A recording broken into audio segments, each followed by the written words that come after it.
welcome back Hi, guys. to another episode of Real Grown Talk.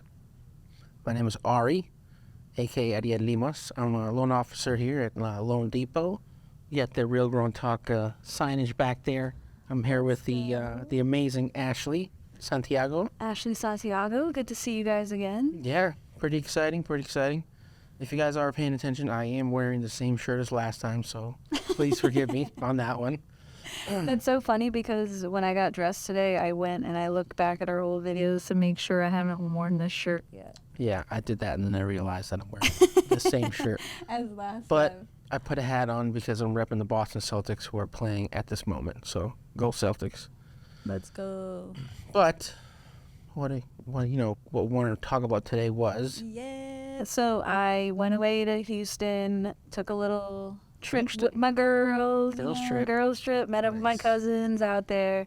And actually, shout out to Amy Lynn and Lindsay, by the way. May you guys watch.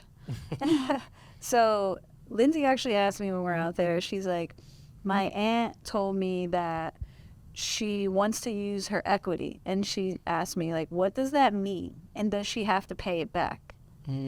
So I was like, this is so juicy. What did you get all excited? Were you guys drinking? We were just taking a walk, actually. So it was the perfect cool. time to drop this knowledge. And I was like, this is a perfect topic for our podcast, you know? Because this is kind of one of those things that a lot of people talk about equity, but, most people don't really know what that means, right? So I think that maybe that's like where we should start, right? Yeah. First off, let's start at the very beginning. What is equity? So yeah, when she asked you what equities, what did you tell her? So equity is actually the difference between what you owe and what your property is worth. Mm-hmm. So let's say you owe $300,000, but your property's worth $500,000. You now have $200,000 of positive equity. Which is amazing. Yeah. And how can we use that $200,000 to your benefit? We can do a lot of things. You can do what's called a HELOC. It's a home equity line of credit that you can take out. You can use that for, maybe you want to go buy another property, or you want to do some renovations in your house, or you want to pay off some debt. Yeah. You can do that. And it's like a revolving debt essentially of that line of credit. So you can use about as much as you want, as much as you're qualified for when you take it out. Right. Or you can just kind of let it sit there for, a rainy day. Yeah, HELOCs are the best because you're borrowing against the property that you already own. So you can really use that to your advantage, and in my opinion is one of the best ways that you can use your equity. In this scenario, you do have to pay it back. You will have a monthly payment depending on whatever your terms are of your open line of credit. But the beautiful thing is, right now, you'll see that a lot of HELOCs have a lot lower interest rate than your standard mortgages. Yes. And because the loan is secured by the property you're already living in, it's essentially like having cash. So this is really how we see people start that generational wealth, is by using that HELOC, maintaining the property they're living in, or maybe renting out that they're taking the HELOC out on, and then using that cash to buy another property, maybe free and clear. You're buying it cash straight out, or you're using it as a down payment for a property. But the beautiful thing is, when you use that cash towards the next property, you now have equity in that property too. Yeah. Or you own it free and clear. Yep. So the HELOC, in my opinion, is one of the best ways to take advantage of your...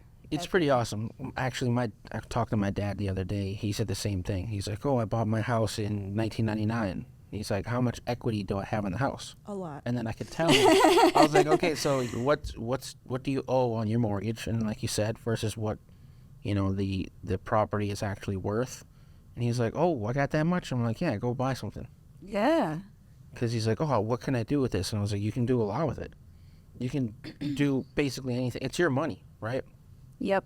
You take out that HELOC. So let's say you have that $200,000 equity. You use your HELOC. You use that equity to buy a property free and clear. Maybe you buy a fixer-upper. Now you can get it appraised a little higher. Take out a HELOC on that.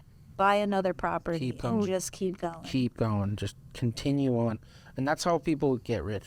Yeah, You know, honestly. you just keep doing that, and you build and you build and you build on, you know, whether then you start moving into commercial properties. You're buying, and then you're buying big stuff, and then you're good. You're golden. As long as you're putting your money into some sort of property, you know, have other things too. Be diversified. But that's a piece of it, is having property. And as long as you're putting your money into property, it will pay off at some point.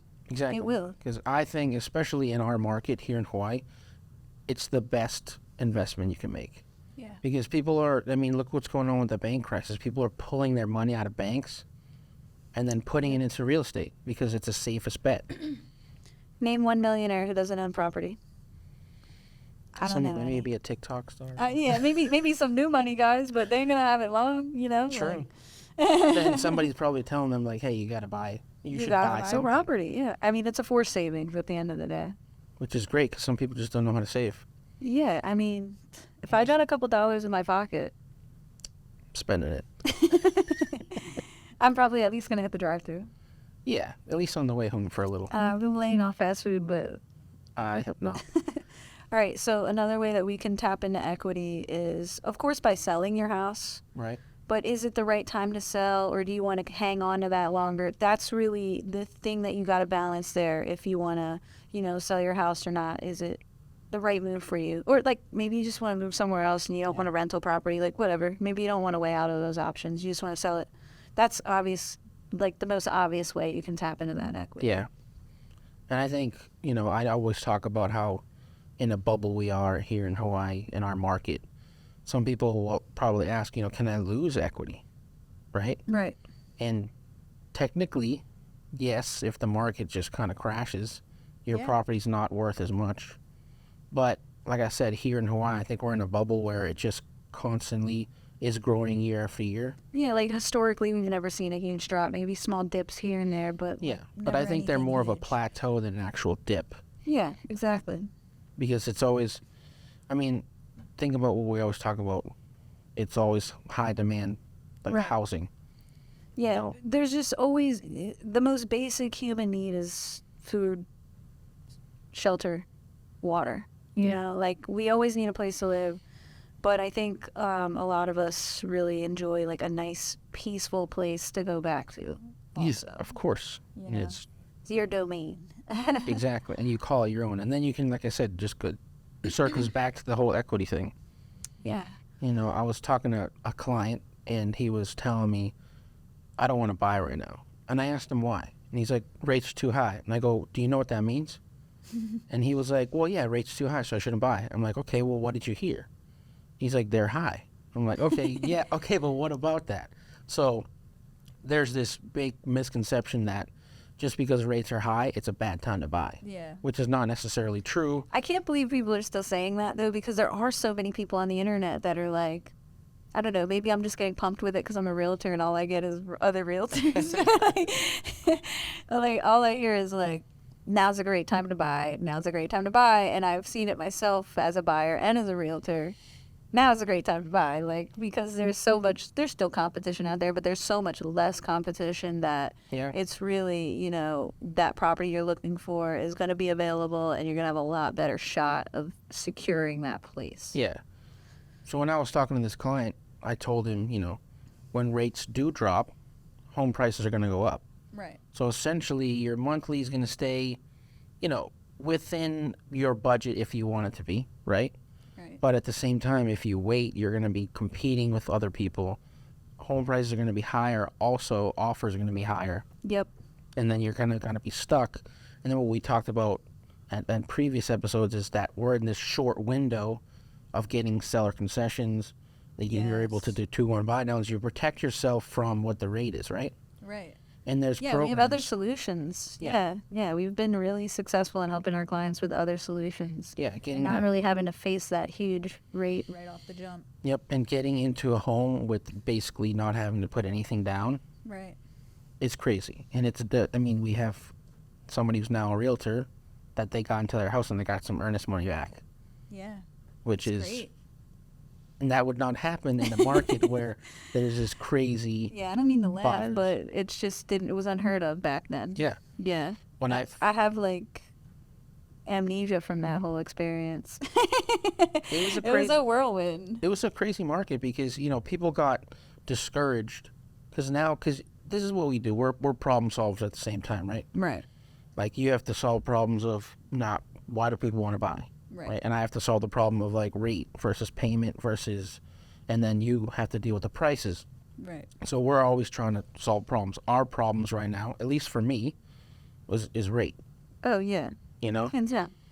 Which is, like I said, if you're comfortable with that payment now, it's only going to go down because you refinance. It's all in the mindset. It's exactly that. Like, if you're comfortable with a monthly payment, let's just get you into something, start building equity, and then we can use that. It's kind of what we're talking about here. We can use that equity to your benefit. Absolutely. And get you into that dream home or whatever else. And the rental, whatever game you're trying to get into. Exactly. And some advice I give to people too is, you do get a higher rate, it's totally fine. And then rates do go down. You get to refinance, right? But if you're still comfortable making that payment, you're just going to be taking away from the initial balance. Right. So then just keep making that old payment, and then you're going to be, people talk about 15-year loans. You can make a 30-year loan into a 50-year loan just making extra payments. Right. So I tell people, even some people's loan products you were telling me, I learned this a while ago, but I love sharing it with people. If you just make 2 payments a month, you cut down your loan payments. Yeah. I mean, up to, upwards of 10 years. I mean, the more you put, obviously, it's... Right. That's pretty cool.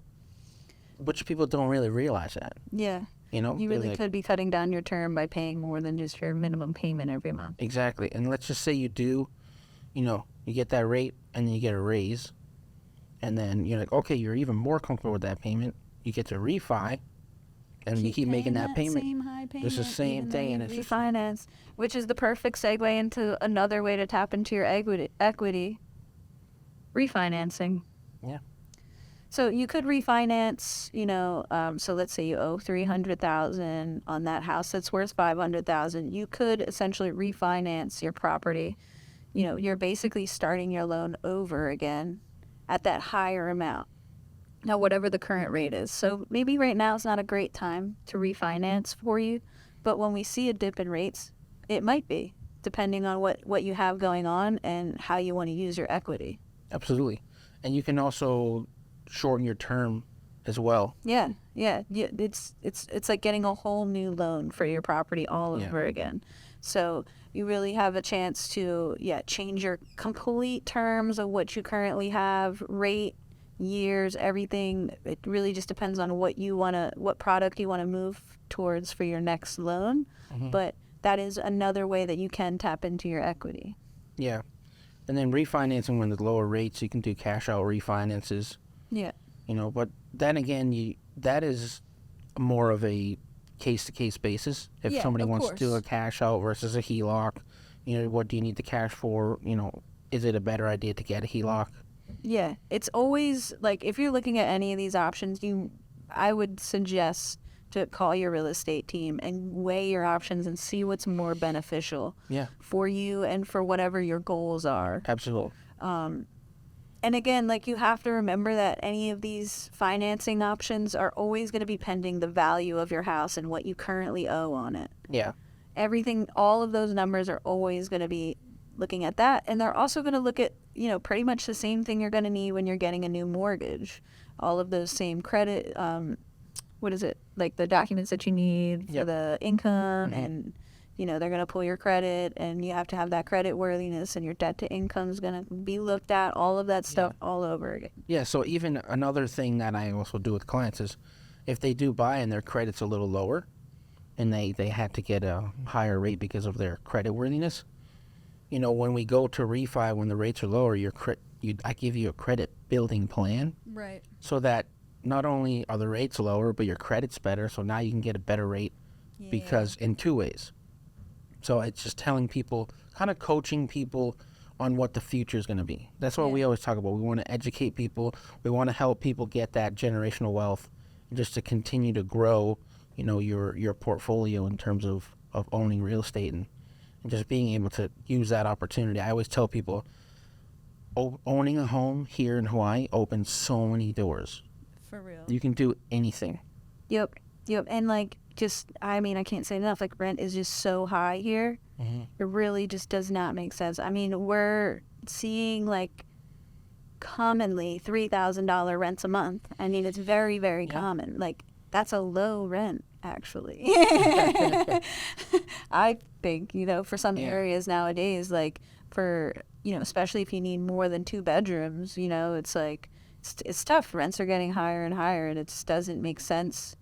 If you pay $3,000 a month for 3 years, it's over $100,000, almost $120,000. So it's like does not make sense, especially where we live. Really, any of the major cities that are like where we live doesn't make sense to rent. It really doesn't.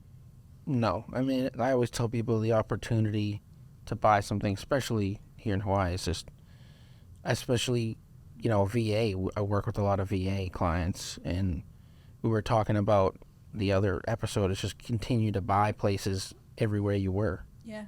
So I also wanted to touch on that. Different loan products have different refinances. So a VA has an EARL, which is a very, very quick refinance to just change your rate. And we need less documentation for that. You don't even have to put their income. That's nice. Sometimes you don't need an appraisal. Wow. And it's quick. So it's super fast, yeah. It's quick, and it doesn't really cost you much. It's like a 0.5 funding fee.